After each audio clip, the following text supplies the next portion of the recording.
Hello, everyone.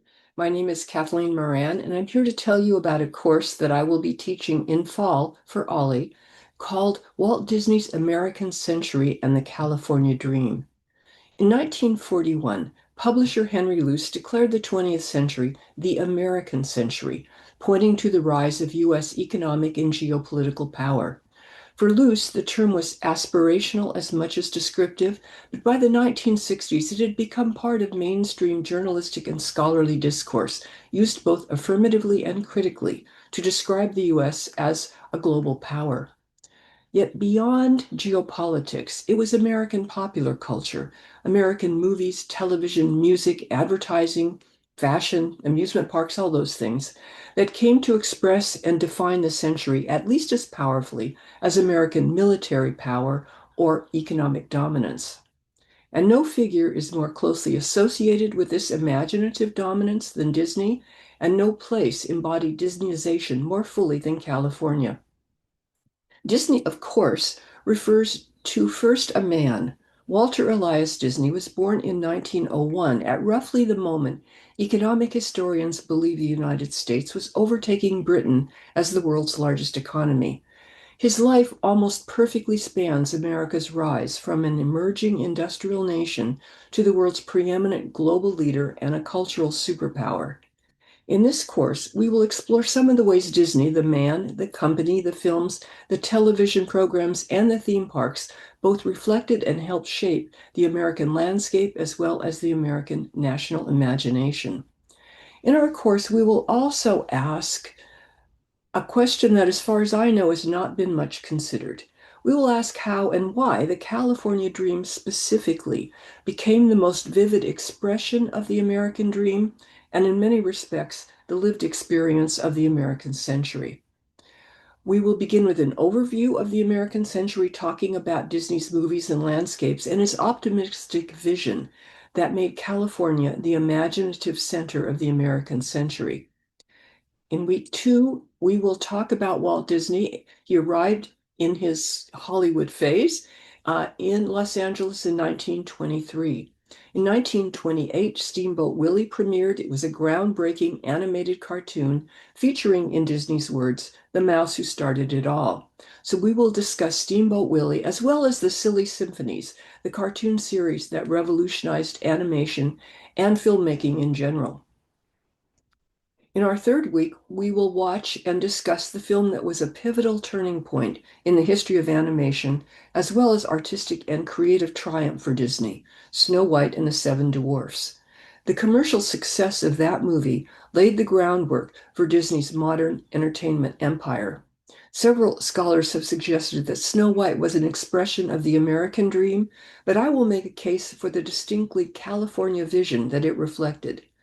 We'll also talk a bit about Pinocchio, a film historian's kind of sense of the artistic summit of Disney's golden age. It was an expression of Disney's optimistic faith in self-transformation. When You Wish Upon a Star became, after all, the corporation's signature song and defining symbol. But more than that, for our purposes, we can think of Pinocchio as a fantasy that resonated with the dream of California as a place where people get new starts, can reinvent themselves. In week four, we're going to talk about Disney's three wars, namely the animator strike of 1941 and Disney Studios' involvement in the war in World War II, as well as the Cold War. In many ways, this was the end of Disney's first creative period. But by 1955, that period would come to a real and symbolic end with the opening of Disneyland.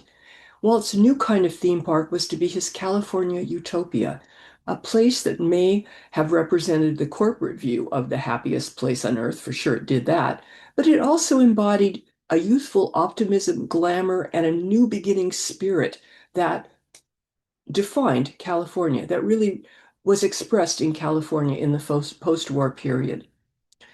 In the mid-1950s, Walt's creative focus also shifted away from movies to, in some ways, the enemy territory. He became interested in embracing the medium of television, and through his weekly program Disneyland, premiering in 1954, he was able to finance and promote Disneyland and launch new franchises like Davy Crockett. In week 6, we will talk about Disney's final years. He died in 1966, but he was not responding to the what was felt like the end of the American century in many ways by the 1970s, certainly with things like Vietnam and civil unrest, competition from around the world. But Disney did not respond to those things with nostalgia, rather with an increasingly ambitious acts of imagination and nation building. The 1960 Winter Olympics recast America as a master of spectacle. The 1964 World's Fair presented technology as a source of democratic optimism. And Epcot proposed that even a modern city could be reinvented through design and continuous innovation. These projects suggest that in the 5 years before he died, Disney was attempting to replace the frontier myth that had animated American 19th century life with a new 20th century California vision, a society that would continually remake itself through creativity, engineering, and carefully defined and designed environments. I taught my first two Ollie classes live and in person, and this one will also be live and in person.